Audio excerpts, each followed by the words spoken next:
महिला ने साथियों के साथ की युवक की हत्या।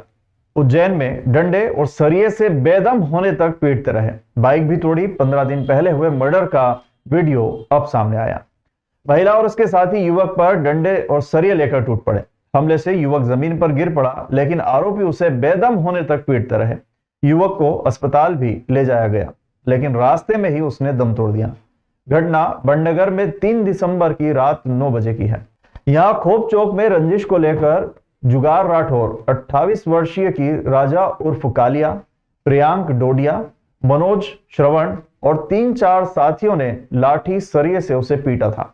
बाइक में भी तोड़फोड़ की थी।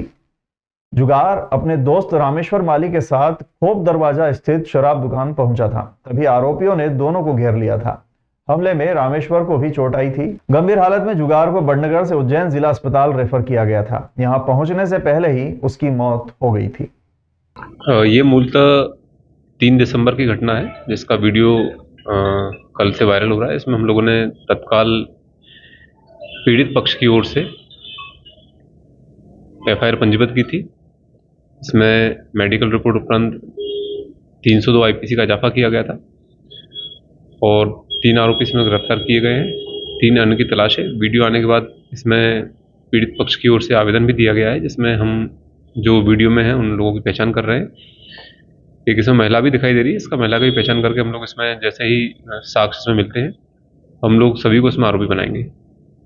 2 आपसी परिचित लोग थे। इनका 3 तारीख को एक विवाद हुआ था, आपस कुछ कहासुनी की बात हो गई थी, जिसमें एक विवाद बढ़ते बढ़ते इस घटनाक्रम पर आ गया था। तो इसमें हम लोगों ने, पुलिस ने तत्काल त्वरित एक्शन लेते हुए तुरंत एफआईआर पंजीबद्ध की और उसमें इन्वेस्टिगेशन शुरू कर दिया गया। महाकाल शिवलिंग क्षरण को जांचने जीएसआई की टीम पहुंची। दल ने भस्म पानी और भांग के लिए नमूने। जुलाई से गर्भगृह में बंद है प्रवेश। 12 ज्योतिर्लिंगों में से एक महाकाल मंदिर शिवलिंग क्षरण को रोकने के लिए जियोलॉजिकल सर्वे ऑफ इंडिया यानी जीएसआई की 7 सदस्यीय टीम सोमवार शाम उज्जैन पहुंची। टीम ने भस्म, शिवलिंग पर चढ़ने वाला जल और भांग के नमूने लिए। जांच टीम भोपाल जाकर अधिकारियों को रिपोर्ट सौंपेंगी। इसके पहले भी कई बार archaeological survey of India, ASI और जीएसआई की टीम यहां आकर जांच कर चुकी है। महाकाल मंदिर शिवलिंग को हो रहे नुकसान या कहे कि क्षरण को लेकर मामला 2017 में सुप्रीम कोर्ट में चला गया था। मामले में आदेश जारी किया गया था कि एएसआई और जीएसआई की टीम प्रतिवर्ष शिवलिंग की जांच कर रिपोर्ट कोर्ट को सौंपें। सोमवार को 7 सदस्यीय दल ने मंदिर पहुंचकर शिवलिंग की स्थिति का आकलन किया। टीम ने शिवलिंग पर चढ़ाई गई सामग्री और जल का सैंपल लिया।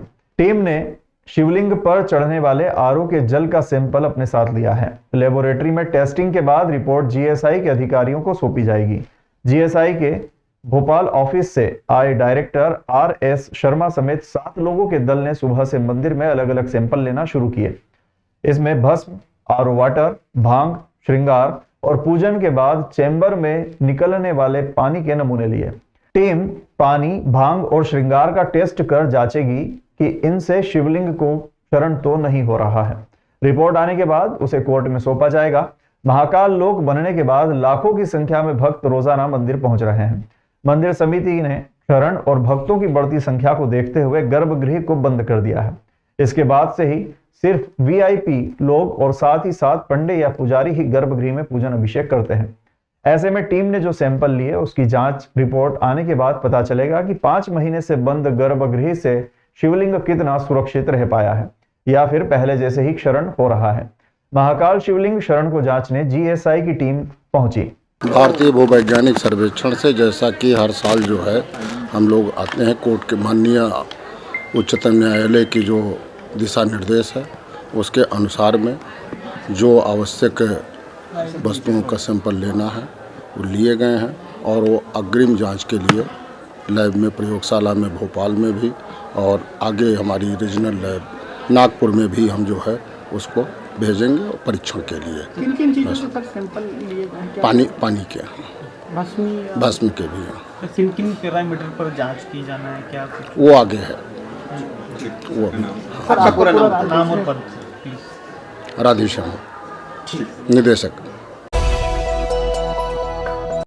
प्रदेश के पूर्व मंत्री व वर्तमान कांग्रेस प्रदेश अध्यक्ष जीतू पटवारी मंगलवार को धर्मनगरी उज्जैन पहुंचे। दरअसल प्रदेश अध्यक्ष बनने के बाद वे पहली बार उज्जैन आए और उन्होंने बाबा महाकाल का आशीर्वाद लिया। इंदौर से सड़क मार्ग द्वारा उज्जैन आने के दौरान जीतू पटवारी का कई जगह स्वागत हुआ। महाकाल मंदिर पहुंचकर उन्होंने गर्भगृह की चौखट से बाबा महाकाल की आरती की। इसके बाद वे नंदीहाल में बैठे। महाकाल मंदिर परिसर में मीडिया से चर्चा करते हुए जीतू पटवारी ने कहा कि महाकाल की नगरी से गणना शुरू होती है। बाबा महाकाल का प्रताप पूरी सृष्टि पर है। सौभाग्य की बात यह है कि इस बार मुख्यमंत्री भी बाबा महाकाल की धरती से ही बने हैं। भाजपा ने चुनाव के पहले जनता से जो वादे किए, जो वचन दिए हैं, वो मोदी की गारंटी है, उसे हम पूरा करवाएंगे। शिवराज मामा ने बहनों को 3,000 रुपए प्रति माह, 2,700 रुपए प्रति क्विंटल गेहूं, 3,100 रुपए धान और 450 रुपए में गैस सिलेंडर के साथ ही 2 लाख नौकरी, हर घर रोजगार का वादा किया था। बाबा महाकाल मुख्यमंत्री को सद्बुद्धि दे, ज्ञान दे, ताकि वे सभी वादे पूरे कर सके। शिवराज भैया बहनों से 3,000 का वादा करके मुख्यमंत्री नहीं रहे, परंतु बहनों के लिए अभी जीतू भैया मौजूद है। मुझे आशा है कि मंत्रिमंडल की पहली बैठक में मुख्यमंत्री वादे पूरे करेंगे और यदि नहीं करते हैं तो पूरे प्रदेश का कांग्रेस कार्यकर्ता जन भावना को ध्यान में रखते हुए आंदोलन करेगा। और यदि नहीं करते हैं तो पूरे प्रदेश की कांग्रेस पार्टी कार्यकर्ता जन भावना को ध्यान में रखते हुए आंदोलन करेंगे। इस आंदोलन का नाम वादा निभाओ होगा। प्रत्येक जिले में यह आंदोलन होगा। 15 जनवरी के बाद भोपाल से इसकी शुरुआत होगी। विधानसभा चुनाव में कांग्रेस को 40% वोट मिले हैं। अब ये वोट 51% कैसे हो, भगवान इसकी सद्बुद्धि प्रत्येक कांग्रेसी को दे, ऐसी प्रार्थना बाबा महाकाल से की है। लोकसभा चुनाव को लेकर रणनीति बनाई जा रही है। विधानसभा में पंडित जवाहरलाल नेहरू की तस्वीर हटाकर डॉक्टर अंबेडकर की तस्वीर लगाने पर जीतू पटवारी ने कहा कि आजादी के नायक गांधी हैं, उसी प्रकार संविधान निर्माण के नायक डॉक्टर अंबेडकर हैं और देश निर्माण के नायक पंडित जवाहरलाल नेहरू थे। तस्वीर हटाना दुख की बात है, हम इसकी निंदा करते हैं।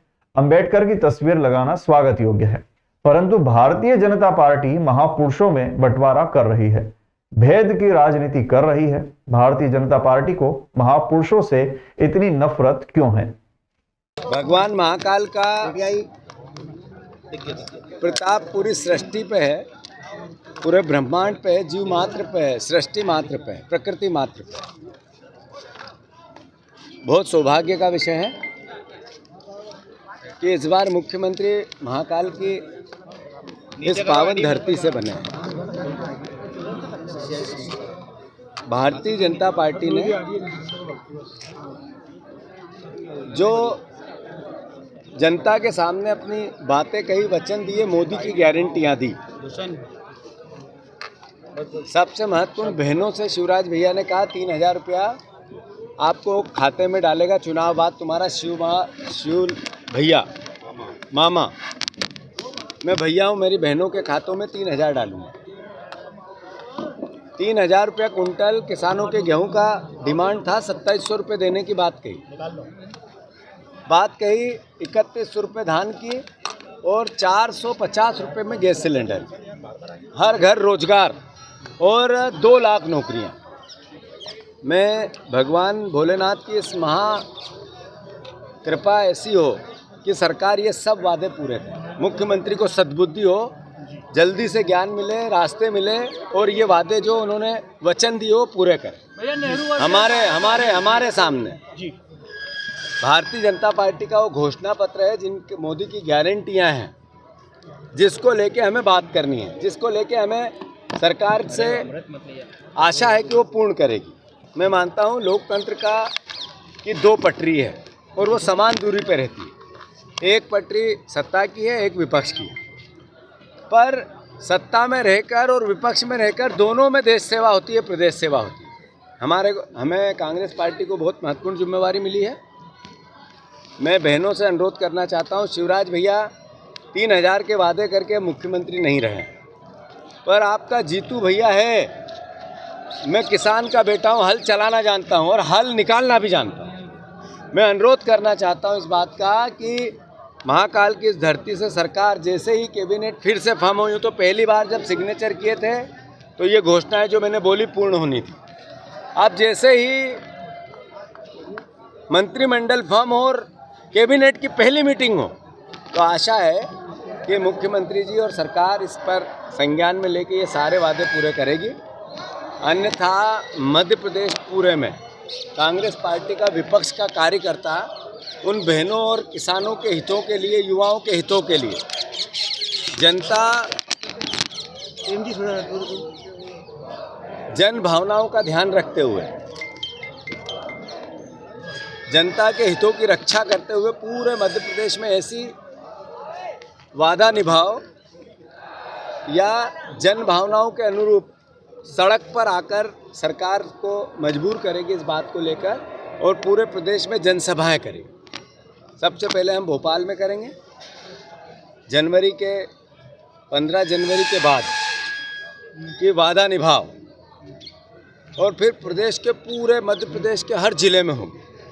कांग्रेस को 40% मत मिला है, ये 51% कैसे हो, इसकी सद्बुद्धि मुझे और मेरे परिवार के, कांग्रेस परिवार के जन जन कार्यकर्ताओं को भी, हम सब मिलकर इस प्रयास को करें कि 51% मत मिले। ये भी एक भावना है और इसकी मैंने प्रार्थना की है, और प्रदेश समृद्ध बने, प्रदेश की सुख शांति हो, प्रदेश देश में नंबर 1 हो, प्रदेश विश्व में मेरे का गौरव, जब भारत बने तो प्रदेश सबसे ऊपर। भैया कितनी सीटें लोकसभा में? क्योंकि अभी मैं पदभार ग्रहण करने जा रहा हूँ, संभावना है ज़्यादा से ज़्यादा हमारी 29 की 29 सीट मिले, ये आशा है। पर क्या होगा, कैसे होगा, इसकी रणनीति बना के आपको अम्बेडकर जी की लगा दी। ऐसा है कि भारत की आज़ादी के नायक थे महात्मा गांधी, संविधान निर्माण के नायक थे बाबा साहब अम्बेडकर, और देश निर्माण के नायक थे पंडित जवाहरलाल नेहरू। बहुत खुशी हुई कि बाबा साहब अम्बेडकर की तस्वीर लगी, प्रतिमा लगी, पर दुख हुआ कि भारत के निर्माण करने वाले प्रधानमंत्री की, पूर्व प्रधानमंत्री की तस्वीर हटी। ये हटाने की राजनीति कैसी, ये नफरत किसी महापुरुष से जिसने देश की आज़ादी के लिए सालों जेल में बिता दिए, देश के निर्माण के लिए सर्वोच्च निछावर कर दिया, उससे ये नफरत क्यों? मेरा अनुरोध है, सरकार ने बाबा साहब की जब तस्वीर लगाई तो पंडित नेहरू की तस्वीर क्यों हटाई? वो भी लगाने रहती, तीन तस्वीर की व्यवस्था जब तो ज़्यादा अच्छा था। नवनियुक्त कांग्रेस के प्रदेश अध्यक्ष के साथ महाकाल मंदिर के नंदीहाल में जाने की कार्यकर्ताओं में इतनी होड़ मची कि कार्यकर्ताओं ने धक्का मुक्की करते हुए नगाड़ा द्वार के पास कांच फोड़ दिया। कांग्रेस के प्रदेश अध्यक्ष बनने के बाद जीतू पटवारी सर्वप्रथम बाबा महाकाल के दर्शन करने मंगलवार को उज्जैन पहुंचे थे, तो उनके साथ उनके समर्थक भी थे। उनके साथ फोटो खिंचवाने और सेल्फी लेने की होड़ मच गई। साथ ही उनके चाहने वाले पीछे पीछे महाकाल मंदिर तक भी पहुंच गए। कांग्रेस के कार्यकर्ताओं में इतनी होड़ थी कि प्रदेश अध्यक्ष के साथ जाना चाहते थे। चांदी और नंदी द्वार पर मौजूद कर्मचारियों ने उन्हें आगे जाने से रोक दिया, तो वहां से आगे बढ़ने के लिए धक्का मुक्की करने लगे। धक्का मुक्की इतनी ज्यादा हुई कि नगाड़ा द्वार के यहां पर लगा हुआ कांच फूट गया। हालांकि कांच फूटने से किसी को कोई चोट नहीं आई।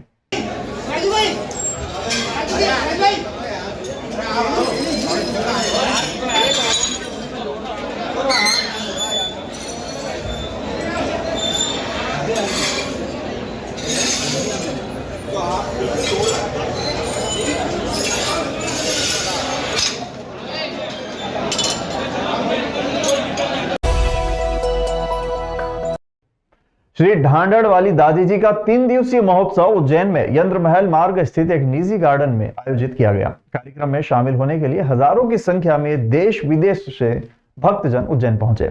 कार्यक्रम के अंतिम दिन भव्य भजन संध्या का आयोजन किया गया। भक्तजन श्री ढांडड़ वाली दादी जी के भजनों पर खूब नाचे और झूमे।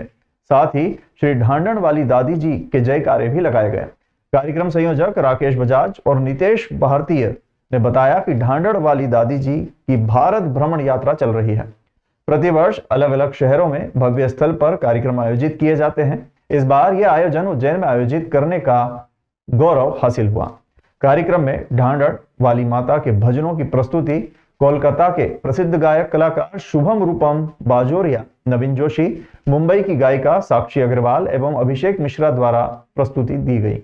भजनों की प्रस्तुति पर भजन पांडाल में मौजूद सभी भक्तजनों को खूब आनंद आया। कार्यक्रम में मुख्यमंत्री के प्रतिनिधि के रूप में संजय अग्रवाल एवं नगर निगम महापौर मुकेश टटवाल, नगर निगम सभापति कलावती यादव, उज्जैन विकास प्राधिकरण अध्यक्ष श्याम बंसल, पूर्व प्राधिकरण अध्यक्ष जगदीश अग्रवाल, महाकाल मंदिर समिति प्रबंधक राजेंद्र गुरुजी आदि शामिल हुए।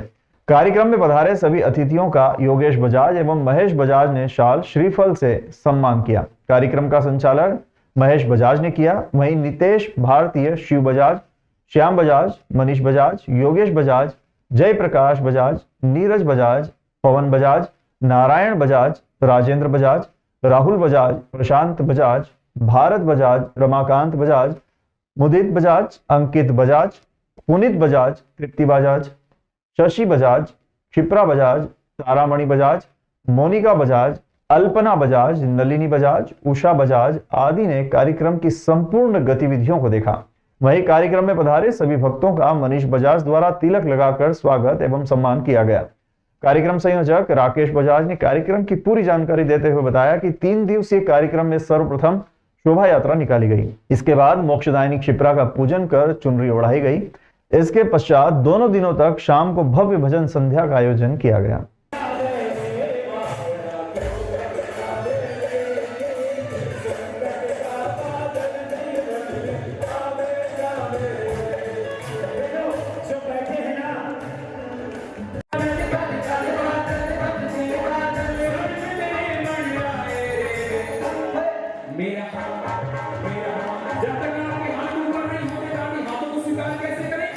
मेरा हाथ पकड़ ले